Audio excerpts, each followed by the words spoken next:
De retour à Madagascar après la mort de mon père, nous avons appris que la maman d'Alexandre avait un grave cancer du cerveau. Fauchés à nouveau dans notre élan, nous sommes repartis à Paris pour passer Noël avec elle et l'entourer de notre amour. Ces mauvaises nouvelles nous ont frappés en plein cœur, mais n'ont pas atteint notre détermination. Elles l'ont fait évoluer vers des objectifs plus solidaires.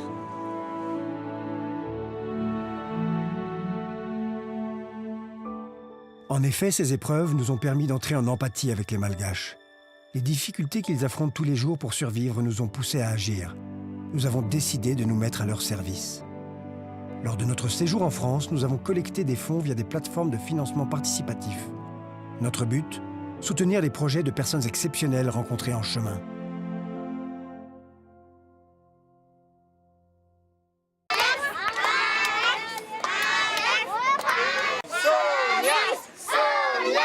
La plupart des enfants présents ici n'ont aucune existence légale. Sans état civil, ils ne peuvent pas être inscrits à l'école et sont condamnés à vivre dans la rue. À mon âge, je ne suis sûr de rien. Je ne sais pas si j'ai appris quelque chose dans la vie, mais ce dont je suis vraiment sûr, c'est que les enfants ne sont pas responsables de la vie qu'on leur donne. En France, nous avons collecté suffisamment d'argent pour soutenir l'action de Gilles et Suzanne pendant 2 ans. Vous êtes une super famille. Grâce à Gilles aussi. On est de retour à Tananamboun, à Fianarantsoa, la vieille ville, la haute ville, dont aujourd'hui vont commencer les travaux de restauration du Fanasanalamba, du vieux lavoir communautaire de la ville, grâce à cette collecte de financement participatif sur Ulule. Ça pourrait nous tomber sur la tête là maintenant. Oui, ça pourrait nous bien tomber sûr. maintenant sur la tête. Et regarde là comme c'est brisé. Cette charpente, elle tient encore par l'opération des Saint-Esprit. Ah bah, on arrive à temps alors. Et là, 2668 Le chantier démarre sans attendre. À la fin de la journée, le toit doit être entièrement démonté.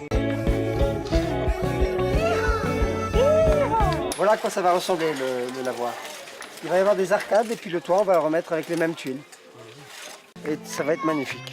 La création d'emplois est l'objectif premier de Luc Ronsin. Visionnaire au grand cœur, il nous explique le caractère vertueux du recyclage.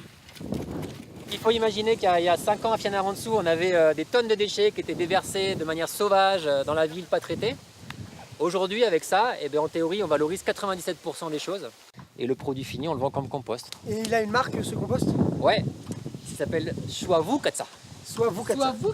Swavukatsa qui veut dire c'est bon et c'est un bon résultat pour la terre. Donc voilà, donc on est assez fiers de ce truc-là quand même. Nous, parce que nous, on valorise les déchets, mais on valorise les hommes avant tout. On essaie de valoriser les gens, c'est ça notre vraie mission. Ouais. Donc dites-vous qu'on fait des voitures avec des gens de la rue et sans argent. Cette voiture, c'est la Carenj, la marque malgache. En 2010, le Relais décide de relancer cette marque nationale. Et donc voilà le premier châssis, la première voiture qui sera vendue le mois prochain, avec la carrosserie derrière blanche et le moteur. La fierté de Luc Ronsin, c'est de produire un véhicule 100% malgache. En plus de concevoir la voiture, on fabrique nous-mêmes l'outillage pour fabriquer la voiture. Perdurer ce mythe Carenj, ça c'est vraiment notre passion. Il y en a plus d'un qui aimerait pouvoir collaborer avec ce projet. L'activité historique du Relais, c'est le tri et le recyclage des vêtements venant de France. Donc on est sur une activité que nous on appelle insertion, donc les personnes qui arrivent ici sans aucune qualification. On ne cherche pas à savoir d'où les gens viennent, par contre on sait où est-ce qu'on va ensemble. Le travail restructure la personne. Ici, rien n'est perdu. Les étoffes inutilisables rejoignent l'atelier de création Zaza Bracadabra. Le concept plateforme en ligne, vous leur donnez une feuille de papier, des crayons de couleur, ils dessinent le petit monstre de leur rêve. Nous, ça nous arrive par internet, le dessin, et à partir du dessin, on compose un doudou. Un doudou sur le modèle de parfaite l'enfant. réplique. Qu'on renvoie par la poste, et 3 semaines après, les enfants sont contents, ils ont le doudou qu'ils ont dessiné eux-mêmes. Ça, c'est ma passion. J'ai l'occasion d'exprimer ce que je voulais. Et ouais, on sent qu'il y a de l'amour, quoi. C'est magnifique de voir ça.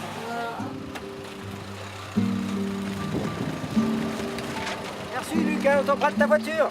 Avant de reprendre la route du sud, nous revenons à Fianarantsoa une dernière fois pour inaugurer le lavoir dont les travaux sont achevés. C'est beaucoup plus beau que ce qu'on avait imaginé en fait.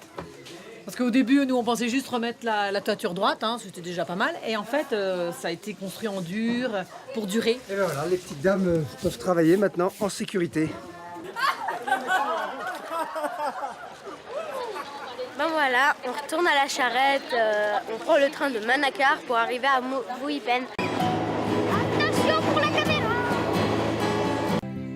3 heures de taxi-brousse au sud de Manakar, nous retrouvons enfin la léproserie de Farafangan. Nous allons pouvoir y tenir une promesse ambitieuse faite à Sœur Théodora.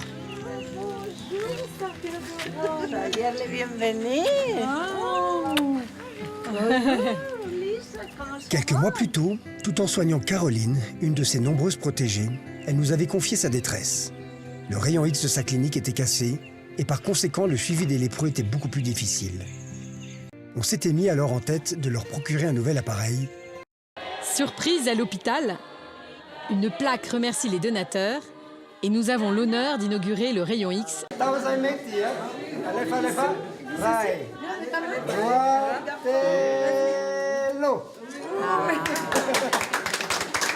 Il nous aura fallu 1 an d'efforts et 30 000 € pour que ce rêve devienne réalité. Pour conclure ce long retour buissonnier marqué par nos actions caritatives, nous apportons aux Sœurs de Saint-Vincent-de-Paul la somme de 8 000 € destinée à payer la cantine des enfants défavorisés de leur école pendant 1 an. C'est une copine d'enfance qui gère aujourd'hui un fonds d'investissement qui nous a reversé 30 % de ce dividende pour ce projet. La finance a aussi du cœur.